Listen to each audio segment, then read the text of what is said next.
Finta. Finta, c'est le podcast qui nourrit des esprits, des envies d'agir et des espoirs très concrets à l'échelle locale. Finta part de l'Aveyron pour explorer les voies de la ruralité à la rencontre de celles et ceux qui incarnent la diversité et l'incroyable vivacité de ce territoire. Je m'appelle Lola Cross, je suis journaliste et j'ouvre mon micro dès maintenant. 55 ans les séparent. Eux, Roger Béteille et Sofiane Bouchfira, mais aussi leurs travaux. Roger Béteille, 83 ans, est géographe. Sofiane Bouchfira, 28 ans, sociologue. C'est leur sujet d'étude qui les rassemble, l'émigration aveyronnaise, vers Paris, mais pas seulement. Dans nombre de départements, l'exode rural a simplement contribué à disperser les populations. Les Aveyronnais, eux, se sont toujours distingués en structurant une solidarité, des liens économiques forts et une sociabilité aussi à travers les amicales.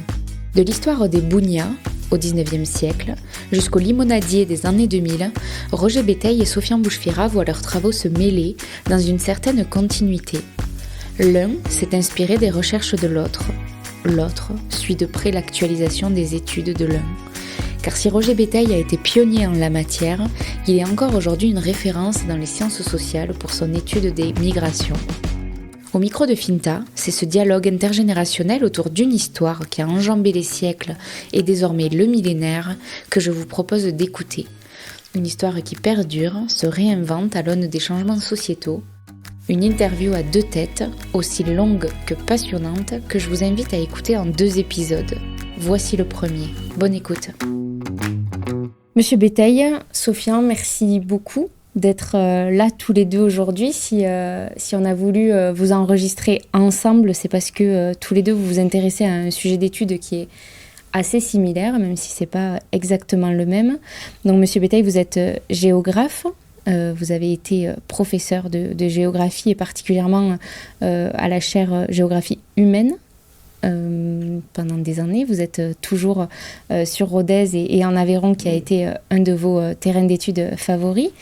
Je dois vous préciser, puisque vous rappelez un peu ma carrière, que je suis un ancien professeur du lycée de Rodez, du lycée Foch de Rodez.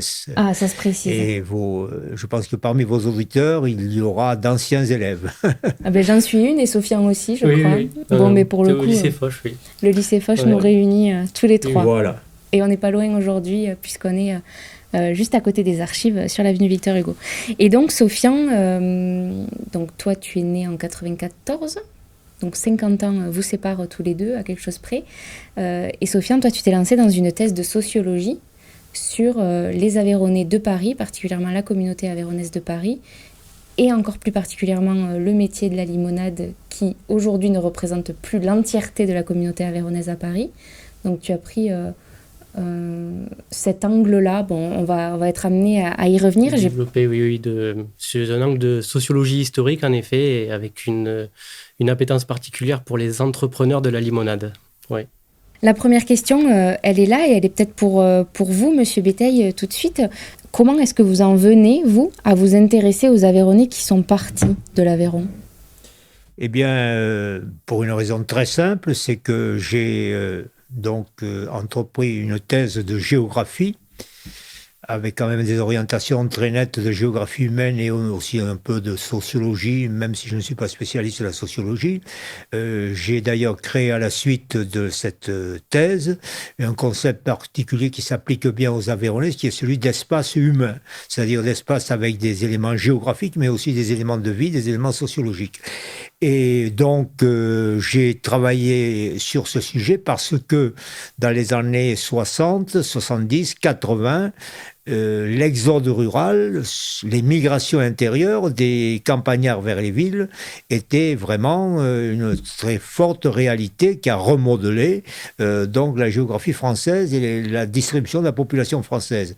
Et les Aveyronnais en particulier ont été des acteurs très nombreux de cette migration, notamment vers Paris et les grandes villes, en particulier parce que Paris offrait des emplois effectivement dans la limonade qui était déjà la migration ancienne des Aveyronnais, mais aussi des emplois notamment dans la fonction publique ou des métiers de salariés avec la nouvelle période des années donc 70-80. Donc vous voyez, c'était en plein dans l'actualité des mouvements de population aveyronnaise vers l'extérieur, qui ont amené d'ailleurs une diminution de la population aveyronnaise entre 1964-65 et les années 80-2000.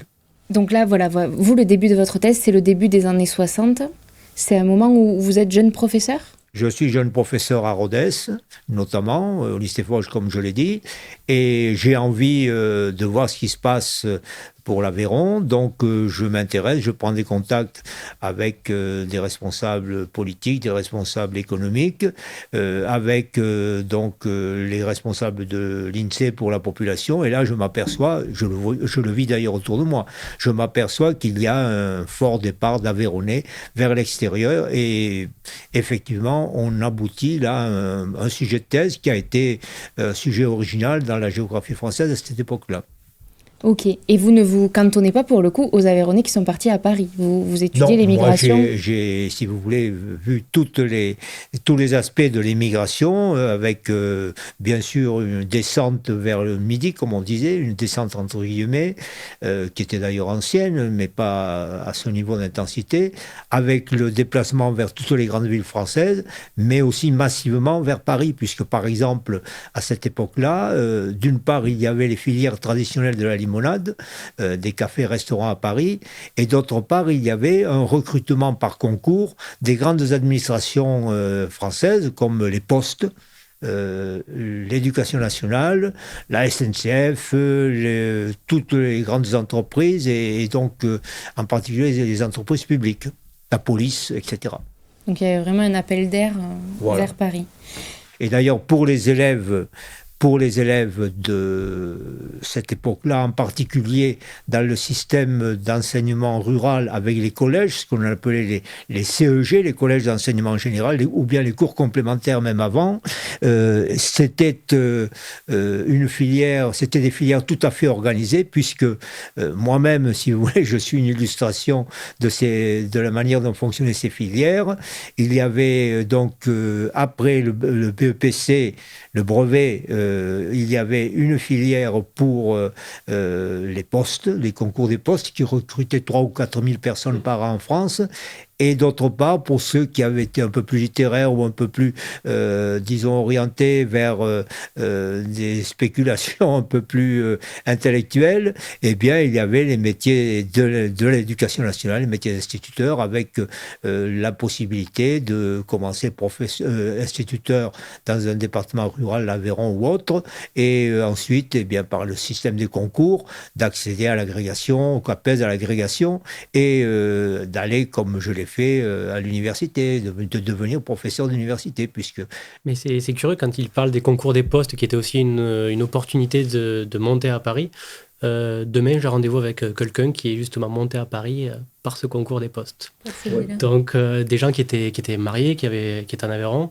La dame a eu son concours et le couple est monté vers Paris. Voilà. Donc, il n'y a pas qu'une filière qui absorbe toutes les autres, mais c'est vrai qu'il y a aussi il y a quelque chose de très intéressant à dire à ce sujet sur l'Aveyron.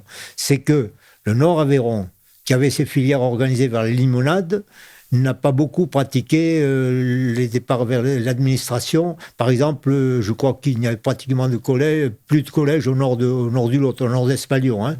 On partait, comme vous le savez, vers la limonade par des emplois de serveurs, etc. Au contraire, dans le Saint-Africain, le Milavois, le Ségala, où il n'existait pas au même degré le recrutement par les limonadiers, on partait plutôt vers l'administration ou les emplois salariés. Dans la thèse de Roger Bétail, d'ailleurs, on trouve ce petit élément. Donc, il a fait une enquête de terrain, et l'enquête de terrain, elle l'a conduit jusqu'auprès d'instituteurs du Nord-Aveyron. Et voilà. Il peut documenter que les jeunes ne s'intéressaient que peu à l'école, tant les opportunités entrepreneuriales et l'appel de Paris étaient forts. Donc, la connaissance de ses succès commençait à se savoir. Et c'était tout à fait établi que Paris, il fallait aller à Paris pour réussir. Hein. Dans le Nord-Aveyron, c'est ce qu'on disait depuis avant la guerre de 14. Oui, Gabriel Boscari, dans sa thèse de droit à Montpellier de 1909, le dit que dans l'Espace lyonnais, c'est vraiment quelques 500 Parisiens qui font envie, en fait. Et que même les échanges postaux sont assez... de l'Aveyron par des charcutailles, du fromage, etc. Et arrivent de Paris des vêtements, tout un tas de choses. Donc, et comme dit, c'est avant la guerre de 14, ça, c'est 1909. On en arrive tout naturellement donc à toi, Sofiane, pour le coup. Comment tu viens, toi, à t'intéresser à cette histoire-là, à ce pan d'histoire-là de l'Aveyron, toi qui es originaire de Bozoul?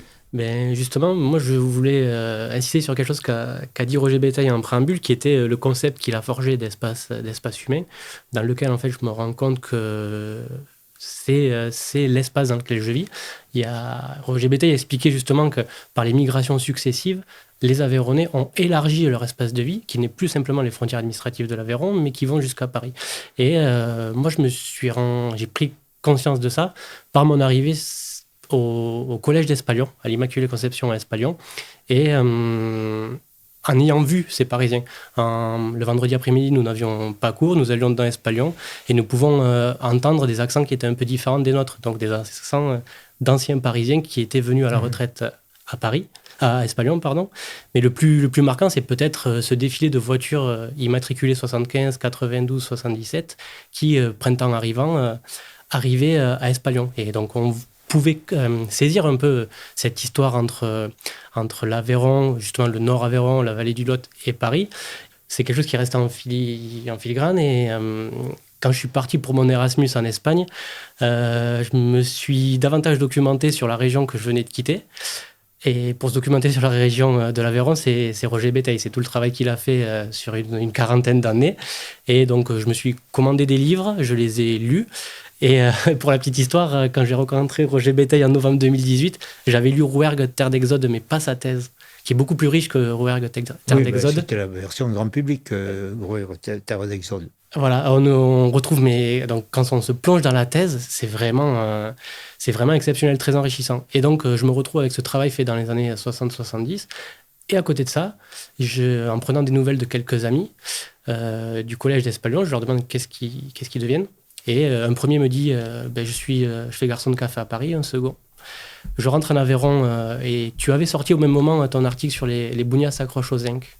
Dans Centre Presse. Dans Centre Presse pour lequel tu as eu un prix, etc. Donc tout ça se cumulant, l'article, les travaux de Roger Béteille, mes amis qui utilisaient la filière migratoire, il fallait faire quelque chose en fait. Tu sentais qu'il y avait une histoire à actualiser ? À actualiser, bien évidemment, alors bien évidemment, il y a le gros phare qui est ces cafés, ces bistrots, ces restaurants pour lesquels pour lesquels la filière migratoire a un peu changé, mais voilà, il y a une enquête à mener dans le contemporain qui est vraiment d'une richesse incroyable.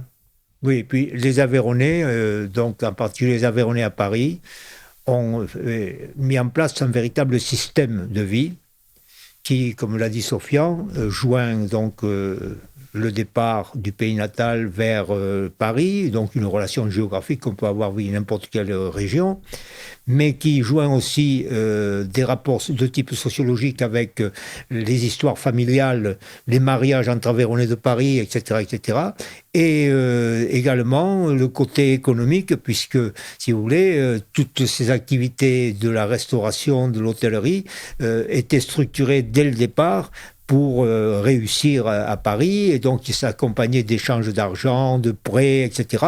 D'ailleurs, il y avait des officines, en particulier à travers des cabinets d'assurance, qui prêtaient de l'argent à ceux qui arrivaient, et il y avait aussi tous les fournisseurs de café, les fournisseurs de bière, etc., qui donc prêtaient de l'argent à ceux qui s'installaient. Aux jeunes Aveyronnais qui devenaient d'abord gérants avant d'acheter leur Et pour la petite histoire, à Paris, on disait que pour bien réussir, il fallait être deux et bien joints. Et donc, dans le couple, c'était très important qu'il y ait une entente qui règne pendant tout le mariage, d'ailleurs qui ne se faisait pas généralement. Et puis si on part de la géographie humaine de Roger Béteille, la géographie humaine, ça a aussi donné la géographie du commerce. Et ce qui reste finalement dans cette histoire des Aveyronnais de Paris, c'est la boutique, c'est le fonds de commerce. On peut parfois retracer des fonds de commerce qui se sont bon là on élargit, mais qui sont plus ou moins restés dans les mains des Auvergnats, donc on compte Cantal, on compte Lozère, sur bien un demi-siècle et parfois plus. Donc faire une histoire aussi des fonds de commerce parisiens liés au débit de boissons, c'est quelque chose de très intéressant. Roger Béteille a un petit peu introduit tout l'univers économique qui vient en soutien, qui sont les fournisseurs, qui sont les marchands de fonds, les marchands de vin, les marchands de biens. On a là tous les éléments pour faire une histoire sociale très riche finalement. Il évoquait un petit peu aussi les amicales, les fonctions matrimoniales des amicales, ça a été décrit par le CNRS dans les années 70 aussi, mais comment ça participe de la sociabilité en fait, de recréer des sociabilités que l'on a en Aveyron, à Paris, comment... Alors, il faut dire, quand on est géographe et qu'on étudie les populations en général, que assez peu de groupes migrants provinciaux ou même au plan international ont ce type d'organisation de leur colonie à Paris en particulier. Les Bretons sont un peu, si vous voulez, dans le même style, mais après, les gens du Sud-Ouest qui vont à Paris, bon, il y a quelques amicales, mais il n'y a pas la même homogénéité, si vous voulez, professionnelle qui existait dans le domaine de la limonade, du monde donc des bistrots et des cafés. Et vous avez en Afrique, par exemple, des choses qui sont un peu du même goût. Les petits marchands tunisiens qui aujourd'hui sont dans les quartiers de Paris, fonctionnent souvent un peu suivant ces principes-là, avec des histoires de famille, des poètes de famille. Certains ont même des magasins en Tunisie et à Paris en même temps. Donc, vous voyez, il y a quand même une spécificité de ce commerce aveyronnais à Paris, surtout dans la tradition. Maintenant, ça se modifie un petit peu du fait de l'entrée de l'argent des banques dans le système, mais c'est quand même tout à fait intéressant à noter. Oui, sur les Maghrébins en Europe, c'est vrai que c'est toute cette mondialisation par le bas qui fonctionne. Si on regarde la diaspora marocaine, par exemple, c'est vrai qu'entre les Pays-Bas, Bruxelles, la France, on retrouve parfois des connexions de marchandises, etc. C'est très bien décrit dans un article sur Noailles, à Marseille. Voilà, c'est tout part et tout vient d'ici. Et en ce qui concerne les Aveyronnais, c'est vrai que peut-être il faudrait interroger, je crois que Roger Béteille l'a un petit peu fait aussi, c'est la maturité de cette migration finalement, qui remonte à la toute fin du 19e siècle, là où elle s'accélère. Et la maturité, les particularités aussi avec ces sociabilités que sont les amicales finalement. C'est vraiment... Roger Béteille, encore une fois, décrivait l'amicalisme charité un peu à la fin de ce 19e siècle, où on se rend compte que le clergé rouergat, le clergé organisé à Rodez, va à Paris, s'intéresse à Paris, ne lâche pas les émigrés qui sont partis, et par quelques notables, par quelques élus, par quelques entrepreneurs aveyronnais. Par quelques congrégations aussi. Congrégations de sœurs charitables en particulier. Rue Lamarck. Voilà. Oui, dans le 18e, oui. Et puis aussi les Aveyronnais ayant été très présents dans le clergé français, eh bien, il y avait à Paris toute une espèce de colonie de prêtres qui avaient une grosse influence dans certains ordres, comme les Sulpiciens, et donc on retrouvait ces liens. Mais il faut imaginer également que, surtout avant la guerre de 14, le sort des émigrés aveyronnais à Paris n'était quelquefois pas très facile. Et donc, il y avait des laissés-pour-compte. Et vous aviez, par exemple, des institutions religieuses qui s'occupaient d'aider un petit peu ces laissés-pour-compte, des gens qui tombaient vraiment dans la misère, etc. etc. Oui, l'Union avéronnaise, donc fondée en 1893. Oui. Et là, quand le clergé s'intéressait donc aux Aveyronnais expatriés à Paris, c'était dans quel intérêt ? Qu'est-ce qu'il venait chercher, le clergé rouergat ? Intérêt religieux, c'était aussi le fait de garder les Aveyronnais à la religion catholique, à une époque où l'Aveyron y était très attaché, et puis intérêt aussi dans si vous voulez, l'influence des prêtres. Et il y a eu, par exemple, il y a eu Monseigneur Marty qui a été archevêque de Paris, mais il y avait autour de lui toute une diaspora de prêtres, et il y a eu également la paroisse aveyronnaise de Paris à une époque qui jouait des fonctions d'accueil, un peu comme aujourd'hui le Bercy, l'Hostal aveyronnais. Ça, c'est primordial comme élément de structuration de cette diaspora, de cette filière migratoire. C'est vraiment des structures d'accueil. C'est-à-dire que il y a la possibilité d'arriver à la gare d'Austerlitz et d'être un peu perdu, et il y a la possibilité d'arriver à la gare d'Austerlitz et de savoir ensuite enchaîner avec une association qui avait pris le nom de Loukantou. Et Loukantou, on voit bien l'idée que ça renvoie, c'est le petit coin de cheminée, c'est dans l'hostal, c'est vraiment tout ce que connaissait. Donc ça, c'est l'Oustal actuel? Non, Loucanto, c'est une association fondée vers 1952 par le chanoine de Carbonel. Carbonel, puis Soulier. Oui, puis Soulier qui prend la suite. Voilà. Et donc des gens qui s'occupaient, des religieux qui s'occupaient de l'accueil Rouergue. C'était rue d'Astor, non, je pense. Ils ont été à la Cité des Fleurs ensuite. La Cité des Fleurs, Cité des Fleurs, Cité des Fleurs, voilà. Qui existe toujours dans le 17e. C'est ça, qui existe toujours dans le 17e, oui, c'est ça. Donc qui existe toujours et qui a je ne veux pas dire une quarantaine ou cinquantaine de chambres avec un conseil d'administration entre Rouergue, Gévaudan et Lozère. Et sur 50 vraiment ans, l'idée d'avoir un lieu, physiquement, un lieu d'accueil.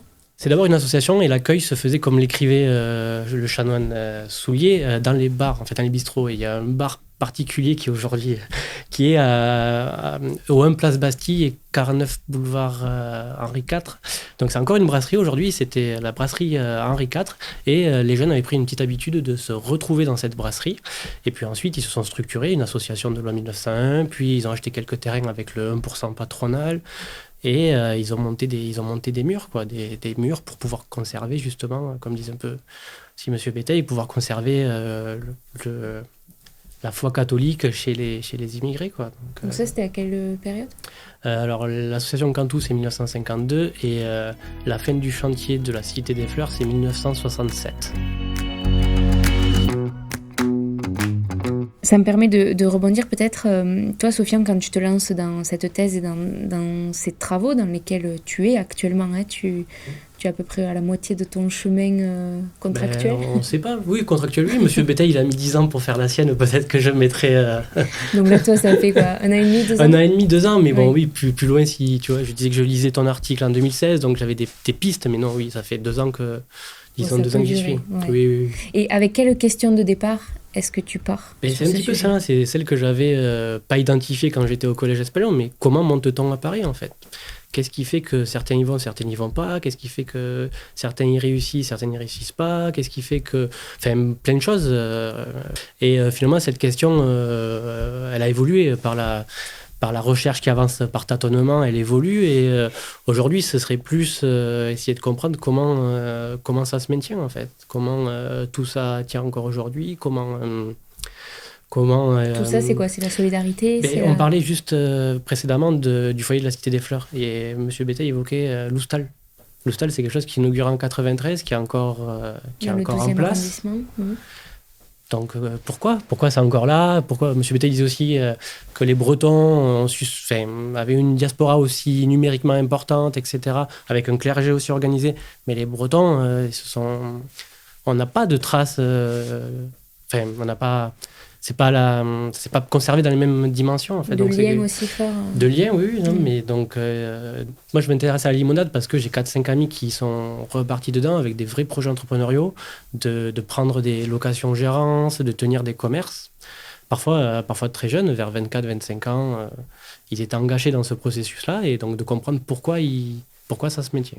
Quand tu parles de l'Oustal, donc l'Oustal, c'est l'immeuble des Aveyronnais dans le 12e arrondissement. Il y a 90 logements qui sont renouvelés tous les 3 ans. C'est un immeuble construit par l'épargne aveyronnaise. Géré par la Fédération des Amicales Aveyronnaises. Avec des commerces en bas et 89-90 studios pour les jeunes Aveyronnais arrivant à Paris. Qui peuvent y rester 3 ans avec des listes d'attente à rallonge. Je pense que les Aveyronnais, dans ces années-là, ont exploité la nouvelle structure juridique qui apparaissait pour les placements dans l'immobilier. C'était les SCPI, Sociétés civiles de placement immobilier, au service de la solidarité aveyronnaise. Donc je pense que les appartements ont été achetés par des personnalités diverses, par, je pense, des banques aussi. Oui. Donc c'était une manière de moderniser, si vous voulez, le concept de la Cité des Fleurs et de le rendre peut-être effectivement plus actuel et en même temps peut-être plus efficace, puisqu'il y a donc, vous dites 90 appartements. C'est ça, 90 appartements. Bon. Et ce qui est intéressant, c'est que toi, Sofiane, tu y as vécu à l'Oustal, oui. Parce que tu expérimentes une méthodologie participante. Oui, d'observation participante, c'est vrai. D'observation Donc, participante. moi, je suis maîtrise dans le courant de la sociologie historique, donc j'essaie de faire une enquête de terrain, une méthodologie d'observation participante, finalement, qui m'a conduit à prendre un emploi de garçon de café pendant 9 mois. Donc, les amis dont je te parlais qui ont pris des gérances, des locations de gérance, je me retrouve. Donc, Roger Bétail, je le rencontre en novembre 2018. Et à peu près au même moment, j'écris un texto à un de ses amis. Je lui demande s'il n'aurait pas du travail pour moi à Paris, une petite place. Je venais de finir mes études de master en sciences politiques. Et il me dit si, et surtout, tu réserves nulle part. Moi, j'ai quelqu'un qui part. Donc voilà, je t'accueille. Tu vas déjà dans l'idée d'observer. Peut-être pas d'observer, tant que de trouver un directeur ou une directrice de thèse. Donc j'avais écrit quelques 8 pages de projet de thèse, j'avais une idée, mais voilà, il fallait que je travaille à Paris en même temps, donc j'avais tout marché, quoi, tout cumulé. Donc je faisais un peu de l'enquête de terrain, j'écoutais ce qu'ils me disaient, comment ils vivaient leur projet de cafetier au XXIe siècle, tout en cherchant des directeurs et des directrices de thèse. Et pendant 9 mois, voilà, dans le 11e arrondissement, j'ai fait garçon de café, donc pu observer toute cette communauté. Et vraiment, ça a été une très bonne période, puisqu'au bout de 6 mois, j'avais une co-direction de thèse qui m'a permis de m'inscrire ensuite en thèse. Et le plan a bien marché, mais c'est vrai que c'était, voilà quoi, l'ami... La personne chez qui je travaillais a déjà changé de bistrot. Donc, elle a exploité un bistrot pendant 1 an et elle a changé d'arrondissement, changé de quartier, etc. Donc, on voit qu'il se déplace, mais c'est aussi, voilà, dans la ville, on reste... Ça aussi, ça a changé. On n'exploite pas un fonds de commerce pendant 10 ou 15 ans. Les cartes se sont un peu rebattues. Oui, parce que les fonds de commerce de la restauration de l'hôtel ou des bistrots sont devenus, je pense, beaucoup plus fongibles, étant donné que, compte tenu de la circulation dans la ville, eh bien, on n'a pas exactement les mêmes clientèles qu'autrefois, les mêmes habitudes. Voilà, hein, je pense que c'est quand même beaucoup plus difficile aujourd'hui. En tout cas, c'est beaucoup plus agité que ça ne l'était peut-être dans l'entre-deux-guerres. Moi, j'ai rencontré quelqu'un qui est à la retraite aujourd'hui. Il me dit, avant, vous preniez un bistrot n'importe où, ça marchait. Et c'est vrai que cette communauté limonadière, on peut dire, doit aussi faire face à des changements de contexte. La répression de l'alcool dans la ville, c'est-à-dire les lois anti-alcoolisme, les ligues anti-alcoolisme, ont fait que le bistrot n'a plus la même fonction, quoi. Donc les modes de consommation ont changé, etc. Donc, et toi, voilà. C'est le cœur de ton travail, vraiment de montrer comment ce métier-là, il ne fait, à travers les Aveyronnais, il ne fait qu'évoluer dans une économie qui est nouvelle. C'est ça, tout à fait. C'est vraiment... donc moi, j'ai des bornes chronologiques qui essaient de travailler entre 1960 et 2020. Et une de mes directrices travaille en histoire urbaine. Donc c'est vraiment voir comment le changement urbain modifie cette profession aussi, modifie des comportements entrepreneuriaux. Les halles, par exemple, quand les halles sont cassées, il y avait il y avait des Aveyronnais qui avaient des commerces autour des halles. Donc. À Châtelet, les halles, ça ne fermait jamais. Donc un bistrot ou un restaurant autour des halles, c'est en termes de volume de travail, de chiffre d'affaires, etc. Donc les halles sont cassées et pendant une quinzaine d'années, je crois qu'il y a eu le trou des halles. Donc le bistrot ne valait plus la même chose. Donc c'est bien que le changement urbain a un intérêt dans l'économie. Et si on se rapproche du XXIe siècle, effectivement, c'est comprendre comment ce vieux métier, c'est un vieux métier. Roger Bétail parlait du début des années 1900, comment ce vieux métier, dans une nouvelle économie urbaine, on voit bien avec les moyens de communication, etc., comment ce vieux métier s'adapte. Et c'est en cela que ressort une part importante, il me semble, de vos travaux, c'est qu'on retrouve les Aveyronnais sur la valeur travail et la valeur entrepreneuriale. Oui, c'est sûr. C'est sûr, hein, dans le parcours classique traditionnel avant la guerre de 14, mais surtout dans l'entre-deux-guerres, si vous voulez, le schéma classique, c'est qu'on commençait par un petit établissement au coin d'une rue où on servait du bouillon, etc. Et puis on évoluait petit à petit vers les rues plus importantes. Et si vous voulez, le sommet de l'évolution, c'était de se retrouver patron d'un café des grands boulevards avec une clientèle très importante, beaucoup plus huppée, etc. Donc, ou dans le 8e arrondissement, ou dans le 16e, c'était l'aspect, l'évolution souhaitée par beaucoup d'Aveyronnais. Et aujourd'hui, effectivement, ce ne sont plus les mêmes modèles, je pense. Et vous évoquez le problème de la consommation donc des clients, mais il y a aussi, je pense, qui a pesé beaucoup sur l'évolution de ce métier, de ces métiers, tout ce qui concerne les murs de ces commerces, puisque les Aveyronnais ont eu au moins l'intelligence, bien souvent, de choisir un emplacement sur le plan urbain qui soit un emplacement de passage, un emplacement à haute valeur commerciale. Et donc les murs correspondants, si vous voulez, valaient un certain prix, mais aujourd'hui, comme ces emplacements gardent toujours une valeur, si vous voulez, par justement la situation géographique où ils sont dans la circulation urbaine, eh bien, ce sont des endroits qui ont pris de la valeur pour des activités très différentes de la limonade, c'est-à-dire qu'on retrouve souvent dans l'emplacement de l'ancien limonadier aveyronnais une boutique de téléphone, une agence de ceci, une agence de cela, et donc les loyers correspondants, je pense, ont souvent augmenté, et les petits établissements particuliers ne peuvent plus tenir face à cette augmentation des loyers. C'est marrant parce que j'ai 2 exemples de ça. Oui, un enquêté qui me disait que ses grands-parents avaient exploité un commerce rue Rivoli. Aujourd'hui, c'est une boutique de jeans de marque internationale. Voilà, oui, fondé sur le passage. Fondé sur le passage de la rue de Rivoli, exactement. Les banques, les téléphones, les agences et les banques aussi. Mais les banques, c'est que les banques, dans les milieu des années 80, se sont intéressés à ces emplacements-là. Et les limonadiers aveyronnais se sont aussi intéressés aux banques comme acheteurs, puisque en cas de changement de nature du commerce, c'est-à-dire si on arrêtait de faire de l'alcool, etc., donc que ça devenait une banque, on ne payait pas de plus-value. Donc il y avait aussi une incitation fiscale à réduire le nombre de débits de boissons, que les Aveyronnais ont saisi parfois. Ce qui est intéressant pour le coup, c'est que les Aveyronnais à Paris ne se sont pas cantonnés à un quartier aveyronnais. Il n'y a pas eu des poches, enfin si des poches peut-être, mais tous les Aveyronnais ne sont pas dans le 12e arrondissement comme on peut penser aujourd'hui autour de Loustal. Non, au contraire. En tout cas, du point de vue professionnel, il était nécessaire d'avoir une mobilité. Mais on pourrait s'interroger dans cette dynamique du changement de ce qui s'est passé rue de Lappe, qui est une rue bien connue du Paris traditionnel, avec les chansonniers, les loupards, etc.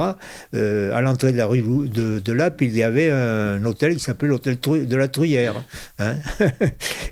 Après rue de Lappe, vous aviez le Balageau, vous aviez... alors là, c'était des Auvergnats, la boutique Auvergnat, où on vendait la saucisse, etc.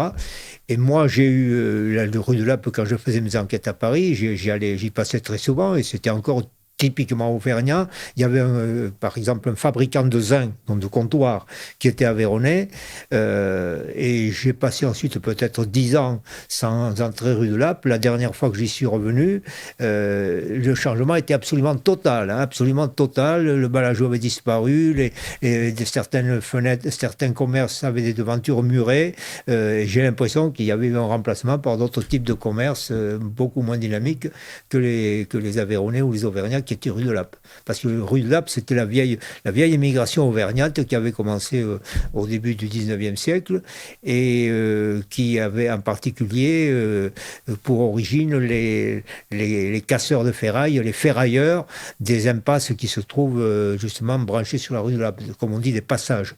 Et vous parliez tout à l'heure du fait que vous aviez travaillé dans le 11e, dont le 11e, c'est pas très loin de la rue de Lappe. Vous étiez vers la... Rue de la Roquette, il suffisait de descendre tout droit et on ne pouvait pas se perdre. Oui, parce que dans les annuaires, on retrouve des adresses des commerces de rue de la Roquette et rue de Lappe. Mais j'ai peut-être un monde beaucoup plus large. Le zinc, les marchands de bois aussi, tout ça rentre dans la composition d'un bistrot. Donc on a besoin de... Aujourd'hui, les décorateurs d'intérieur, les architectes. Ou des entreprises aujourd'hui encore... aveyronnaises qui montent à Paris faire des bars, c'est tout un petit monde. C'est ici que s'achève cette première partie du podcast avec Roger Béteille et Sofiane Bouchfira. Je vous donne rendez-vous la semaine prochaine pour écouter le 2e épisode, suite et fin de cette longue conversation qui, je l'espère, vous en a appris autant qu'à moi sur l'histoire des Aveyronnais expatriés, leur lien intact avec la terre aveyronnaise, leur structuration et leur organisation. À très vite.